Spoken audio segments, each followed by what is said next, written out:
Hi everyone, here is your quick March update. I've been doing a lot of reading, researching. So I have 4 items for you today. 2 you've heard me talk about before, but I'll just do a quick recap. And 2 hopefully new information. Okay, so here we go. We start with the mortgage rates, and I talked to you already about those. In general, yes, the mortgage rates have gone up about a 0.4-0.5% from last month. No big deal, no surprise. But you should be aware of that. Also, in interest rates, adjustable arms are starting a little higher at 4.3%, around that figure. So it might not be the best option for a mortgage for you. So just keep that in mind. Okay, item number 2 has to do with low inventory. We talked about that before as well. The number of homes that are being listed for sale is significantly less than it was last year. So in general, they've calculated it at about 30% lower inventory, February 2021 versus February 2020. That's in general. So what I did, I looked at Northern Virginia Association of Realtors. They run their own statistics for Northern Virginia, and they broke it down, and I found the figures quite interesting. So for detached houses, in 2020, they had 1,059 available for sale. February 2021, only 552. That's significantly less than what was available. That's what's in demand. For attached, it went from 254 in 2020 to 166 in 2021.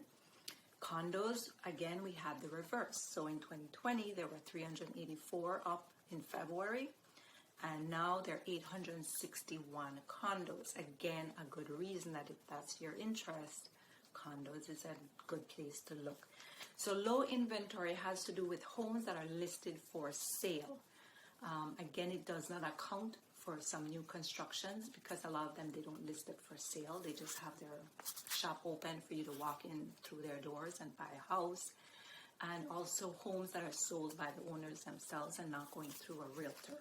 So those are not accounted for generally in the inventory, which you'll need to know for a third point, which talks about home sales. Now, home sales, if you compare this time last year, has increased 30%. So how could it increase 30% if you had lower inventory? Well, again, it did not account for new construction. It did not account for sale by homeowners. And also, there has been a spike in the amounts, the figures that homes are being sold for. So when you look at the volume, the total number of money made off of selling homes, it's increased significantly, 30% from last year. That's pretty big. Another side note to that I thought was interesting, 75% of the home sales last month came from conventional mortgages, 10% from cash. Sellers are at an advantage that there are several people out there trying to buy their houses. They get multiple offers, and they can really negotiate a really good sales contract for themselves. If this is going to continue, we don't really know. Last point, home appreciation. So again, we're looking at figures nationally and in Northern Virginia. Homes are now valued in general about 10% more than they did last year. Again, this is a benefit to homeowners. So why? Well, it means that if you look at your equity in your house, you're up 10% in terms of what you owe the bank versus what it's now valued. It's valued more now than when you got your mortgage.